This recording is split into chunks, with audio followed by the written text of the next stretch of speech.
Bonjour mes chers, bienvenue à notre cours d'aujourd'hui concernant le dysfonctionnement du système immunitaire. En général, le système immunitaire est inoffensif vis-à-vis des éléments étrangers non pathogènes. Certaines personnes peuvent développer des réponses immunitaires anormalement exagérées qui ont des conséquences pathologiques pour l'organisme. Ce système immunitaire est déficient lorsque ce dernier est incapable de défendre l'organisme contre les agressions du milieu extérieur.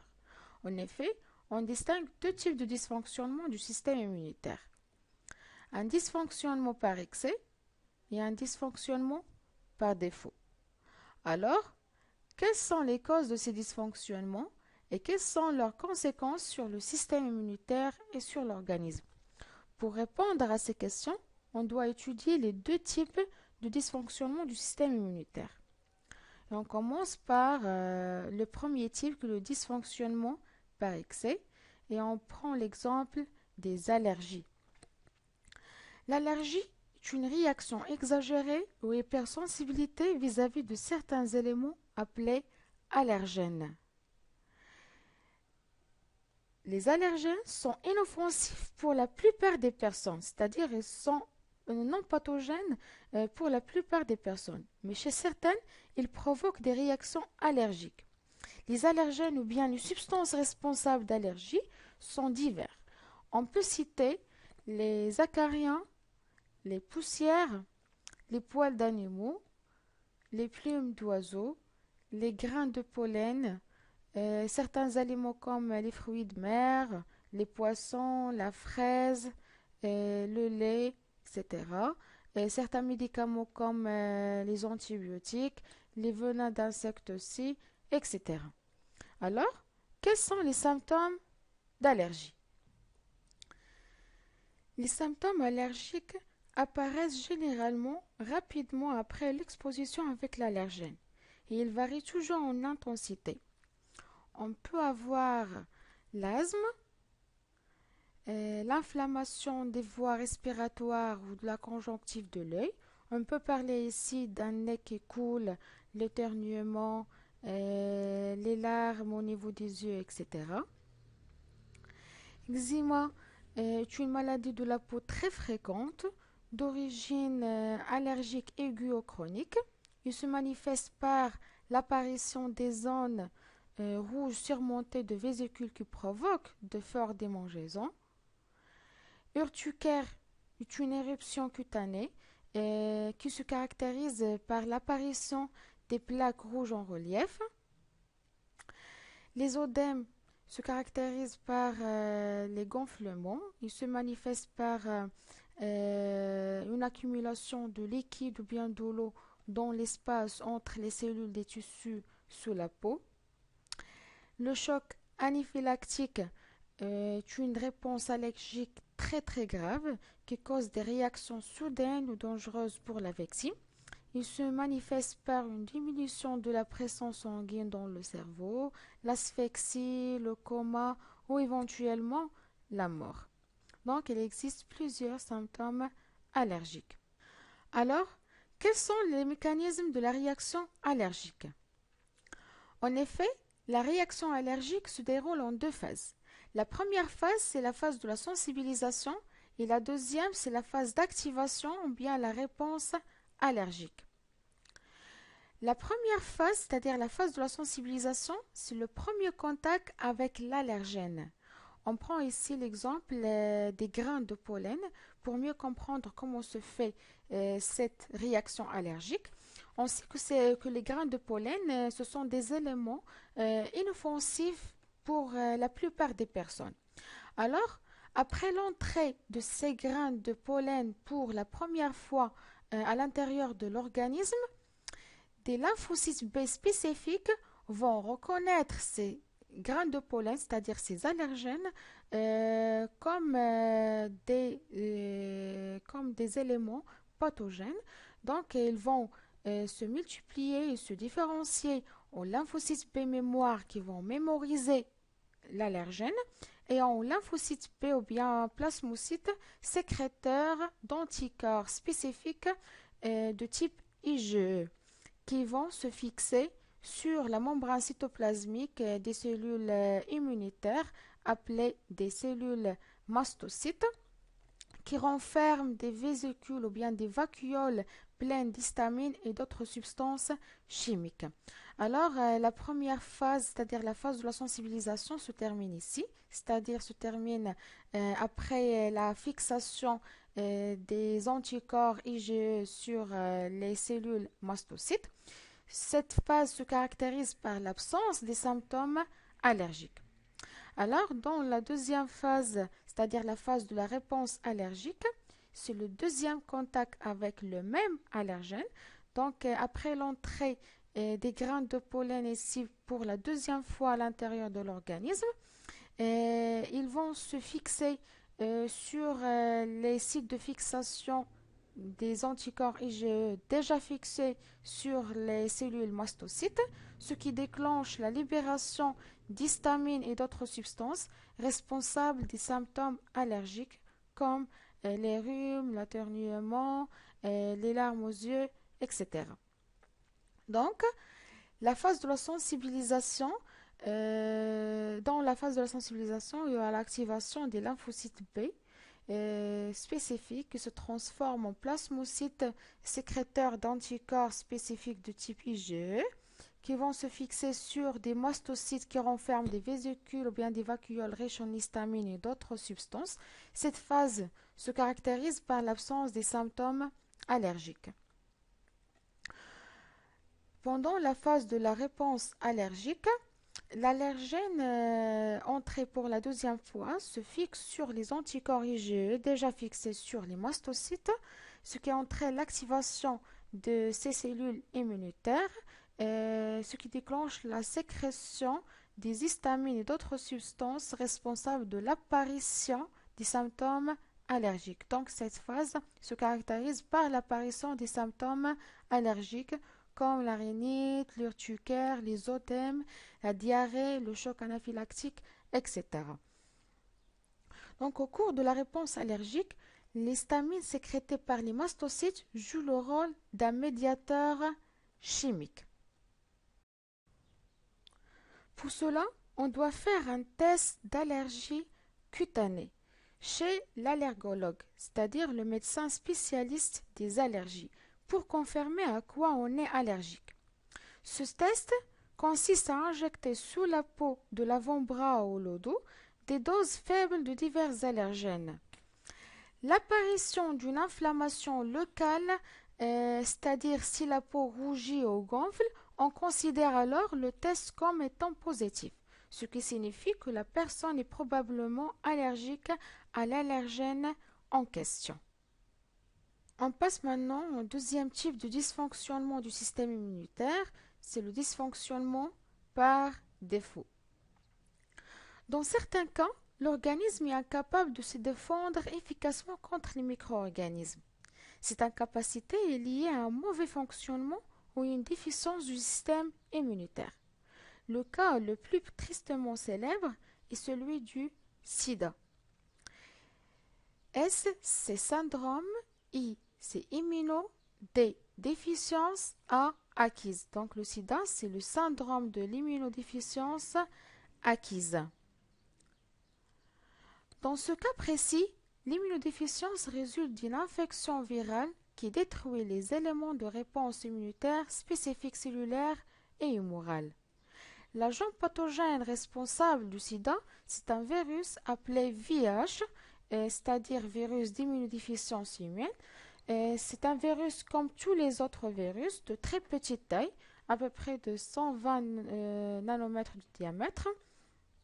On a déjà vu dans la leçon des micro-organismes la propriété pathologique des virus. Ils se caractérisent par la prolifération à l'intérieur des cellules vivantes. Alors, le VIH pénètre dans des cellules vivantes spécifiques, ce sont des cellules immunitaires et plus précisément les lymphocytes T4. Il injecte son patrimoine héréditaire au niveau du noyau de la cellule immunitaire. Un grand nombre de nouveaux virus sera fabriqué par cette dernière. Ils sortiront alors de la cellule infectée par bourgeonnement et provoqueront sa mort. Les virus libérés pourront ensuite infecter d'autres cellules. Alors, quels sont, ou bien comment le virus de sida provoque ce... Alors, comment le virus de VIH provoque ce dysfonctionnement ou bien cette perturbation du système immunitaire? Tout d'abord, il faut connaître la structure du VIH. Le VIH, il est constitué d'une membrane plasmique et à l'intérieur, on trouve le brin d'ARN. L'ARN, c'est le code génétique ou bien c'est le patrimoine héréditaire de ce virus. C'est pour ça qu'elle est nommé un rétrovirus, car c'est un virus à ARN. Donc, les causes de sida. Les cellules préférées du VIH sont les cellules immunitaires. Ils s'attaquent plus particulièrement aux lymphocytes T4. On sait que les lymphocytes T4 sont responsables de l'activation de l'immunité spécifique à voie humorale et l'immunité spécifique à voie cellulaire. C'est-à-dire, après l'activation des lymphocytes T4 par l'antigène ou bien par les cellules infectées, ils vont se multiplier, se différencier au lymphocyte T4 mémoire et au lymphocyte T4 sécréteurs des substances chimiques. Ces substances vont activer soit les lymphocytes B pour produire des anticorps spécifiques à l'antigène, soit ils vont activer les lymphocytes T8 pour se transformer en lymphocytes T8 tueurs qui vont tuer les cellules infectées ou bien les cellules cancéreuses. Donc, le VIH s'attaque plus particulièrement aux lymphocytes T4. C'est-à-dire, il pénètre à l'intérieur des lymphocytes T4, puis il injecte son matériel génétique ou bien son patrimoine héréditaire au niveau du noyau de cette cellule immunitaire. Et cette lymphocyte T4 devient alors une cellule infectée et productrice de plusieurs virus de VIH. Après, cette cellule s'éclate et libère plusieurs VIH qui vont envahir d'autres lymphocytes T4. Donc, en l'absence des lymphocytes T4, les défenses immunitaires par les anticorps et par les lymphocytes T8 tueurs sont pratiquement supprimées. Alors, quels sont les mécanismes de l'évolution de l'infection par le VIH? L'évolution de SIDA se déroule en 3 phases. La première phase, c'est la phase d'infection. La deuxième, c'est la phase d'infection chronique. Et la troisième, c'est la phase de sida déclarée. Pour mieux comprendre le mécanisme d'évolution du sida, on va analyser les courbes suivantes. On a 4 courbes de différentes couleurs. La courbe qui est en rouge représente la variation de la quantité du VIH dans le sang avec le temps. Et la courbe qui est en vert représente la variation de la quantité des lymphocytes T4. Et la courbe qui est en bleu représente la variation de la quantité des lymphocytes T8 ou bien les lymphocytes T cytotoxiques. Et qui en violet représente la variation de la quantité des anticorps anti-VIH dans le sang avec le temps bien sûr. On commence par la première phase qui est la phase d'infection. Il correspond aux premières semaines qui suivent la contamination par le virus de VIH. On observe ici, après la contamination ou bien la pénétration de ce virus à l'intérieur de l'organisme, que la quantité de ce virus augmente rapidement dans le sang, ce qui entraîne la diminution de la quantité des lymphocytes T4. On peut expliquer ce résultat par le fait que le virus de VIH se prolifère à l'intérieur des lymphocytes T4, ce qui entraîne sa mort ou bien l'éclatement de ces cellules immunitaires. Quelques lymphocytes T4 non infectés par ce virus vont reconnaître les virus de VIH qui se trouvent dans le sang et vont reconnaître aussi les lymphocytes T4 infectés par ce virus. Ils vont donc se multiplier et se différencier en lymphocytes T4 sécréteurs des interleukines qui vont activer les lymphocytes B pour produire des anticorps anti-VIH et des lymphocytes T8 pour se transformer en lymphocytes T8 tueurs. Donc, les anticorps anti-VIH vont détruire les virus de VIH qui se trouvent dans le sang et les lymphocytes T8 vont tuer les lymphocytes T4 infectés par ce virus, ce qui entraîne la diminution du nombre de ce virus dans le sang à la fin de cette phase. Donc, après la contamination et durant cette phase, le système immunitaire développe une réponse immunitaire presque normale contre le VIH. Cette phase s'achève par l'augmentation du nombre de lymphocytes T8 tueurs et la quantité des anticorps, ainsi la quantité du virus de VIH diminue à la fin de cette phase. Donc, l'individu ici passe de l'état de séronégatif à celui de séropositif. C'est-à-dire, lorsqu'elle prend une prise de sang, elle va trouver des anticorps anti-VIH dans son sang. On sait que les anticorps apparaissent ou bien sont sécrétés après l'entrée de l'agent pathogène. Donc, à cette phase, la personne porteuse du virus est dite séropositive parce que son sérum contient des anticorps spécifiques anti-VIH. La deuxième phase, c'est la phase d'infection chronique ou bien la phase asymptomatique. Les personnes ici atteintes par le VIH ne présentent aucun signe physique de la maladie, mais peuvent contaminer d'autres personnes. Cette phase se caractérise par l'absence des symptômes de sida. On observe ici que la quantité des lymphocytes T8 tueurs et la quantité des anticorps anti-VIH restent élevées et que la quantité des lymphocytes T4 diminue progressivement avec le temps. À la fin de cette phase, les lymphocytes T4 s'éclatent et libèrent plusieurs virus de VIH qui vont envahir d'autres lymphocytes T4.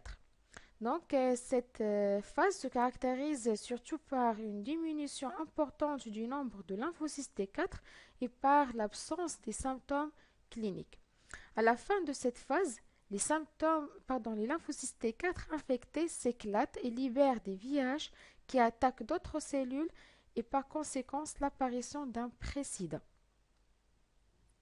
La dernière phase, c'est la phase de sida déclarée. C'est une phase tardive. La personne ici souffre du syndrome d'immunodéficience acquise, c'est-à-dire le sida. C'est un effondrement du système immunitaire qui se caractérise par la diminution du nombre des lymphocytes T4 et la disparition de ces lymphocytes qui va entraîner la diminution du nombre de lymphocytes T8 tueurs et la quantité des anticorps parce que les lymphocytes T4 responsables de l'activation des deux voies immunitaires, la voie hémorale et la voie cellulaire. Se caractérise aussi par l'augmentation de la quantité de VIH dans le corps, l'apparition des maladies opportunistes qui sont des infections aiguës et diverses, des microbes banals deviennent dangereux, l'apparition de tumeurs cancéreuses comme le sarcome de Kaposi, de problèmes neurologiques, des troubles gastriques, c'est-à-dire des difficultés d'absorption des nutriments, etc. Tous ces troubles entraînent le décès après un temps variable. Alors, quels sont les modes d'infection par ce virus? Le VIH ne peut pas se transmettre par la baignade, l'éternuement, la toux, les piqûres d'insectes, le partage des vêtements, etc.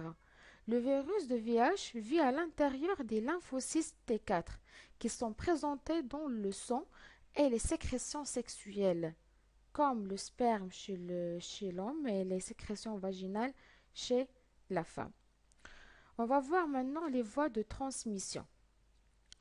Le sida se transmet d'une personne à l'autre par les rapports sexuels non protégés, c'est-à-dire sont l'utilisation de préservatifs, de la mère au fœtus pendant la grossesse et le lait maternel pendant l'allaitement, c'est-à-dire de la maman à son bébé, l'emploi de seringues contaminées par le VIH, surtout chez les personnes qui se droguent, les transfusions avec du sang contaminé, l'utilisation des éléments ou bien des objets tranchants contaminés, les instruments souillés par le sang et non stérilisés comme la brosse à dents, etc. Donc, les méthodes de prévention, ce qui a réduit la propagation du VIH, c'est surtout les mesures de prévention, la conscience et la vigilance des citoyens. En effet, la compréhension des voies de transmission permet d'adopter les mesures préventives convenables, comme la stérilisation du matériel tranchant, l'utilisation de préservatifs au cours des rapports sexuels, l'utilisation des seringues à usage unique, etc. Donc, le test de VIH. La présence d'anticorps anti-VIH dans le sérum d'une personne indique que cette personne est atteinte par le virus.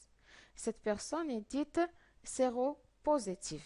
Si on ne trouve pas les anticorps anti-VIH dans le sérum de la personne, cette personne est dite séronégative.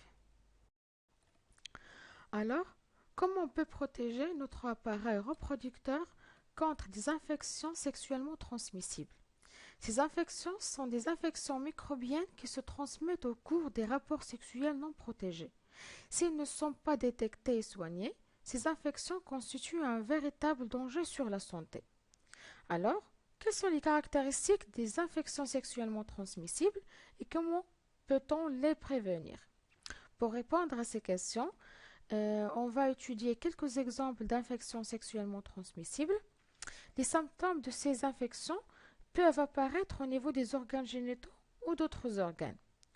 Le tableau ci-dessous représente les symptômes de différentes infections sexuellement transmissibles qui sont dues par différents micro-organismes. On commence par les bactéries. On prend deux exemples des bactéries. La première bactérie, c'est la Treponème pallidum qui entraîne une maladie appelée syphilis. Les symptômes de cette maladie sont les mêmes chez l'homme et chez la femme. L'apparition d'un chancre, c'est-à-dire plaie indolore et purulente sur les organes génitaux, l'anus ou la bouche 2 à 6 semaines après la contamination. 3 mois plus tard, apparition des taches roses sur le corps. Traitement, des antibiotiques. Complications, sans traitement plus tard, des atteintes viscérales et nerveuses tardives. Deuxième exemple de bactérie, une bactérie nommée gonocoque qui entraîne une maladie appelée blénorragie. Les symptômes chez l'homme, des inflammations aiguës de l'urètre, brûlure intense à l'émission d'urine, des écoulements de pus au niveau des organes génitaux, peu de symptômes chez la femme, parfois légère perte vaginale, traitement antibiotique, complications sans traitement, risque de stérilité par atteinte des organes génitaux. Les virus, on va prendre deux exemples de virus. Le premier exemple, le virus de l'hépatite qui entraîne la maladie de l'hépatite B. Les symptômes sont les mêmes chez l'homme et chez la femme, une faiblesse générale et ictère, traitement, vaccin pour protéger les sujets sains, complications, risque d'évolution vers cirrhose ou cancer du foie. Deuxième exemple de virus, c'est le VIH qui entraîne le syndrome d'immunodéficience acquise, c'est-à-dire le sida. Les symptômes sont les mêmes chez l'homme et chez la femme. Infection virale, maladie opportuniste, cancer comme le sarcome de Kaposi, etc. Traitement, médicaments bloquant la multiplication du virus. Complications, pas de vaccin. Protozoaires, des flagellés trichomonas vaginales. Les symptômes de cette maladie, pas de symptômes ou faible écoulement au niveau de la verge chez l'homme. Des pertes vaginales avec brûlure et démangeaisons chez la femme. Traitement antibiotique et peu de complications. Des levures comme les candidats entraînent une maladie appelée mycose génitale. Les symptômes chez l'homme, rougeur du gland, démangeaisons. Et chez la femme, perte vaginale avec brûlure souvent intense. Traitement local, complications, récidives fréquents. Les éléments qui traduisent la gravité des infections sexuellement transmissibles, c'est être porteur sans le savoir. Les germes attaquent des organes vitaux, comme l'appareil génital, le cerveau, etc. Certains germes attaquent plusieurs organes à la fois. Certains symptômes n'apparaissent que quelques années après la contamination, comme l'exemple de sida. Gravité des conséquences, c'est-à-dire comme stérilité, cirrhose du foie, etc. Le virus se transmet par contact avec le sang ou lors de rapports sexuels.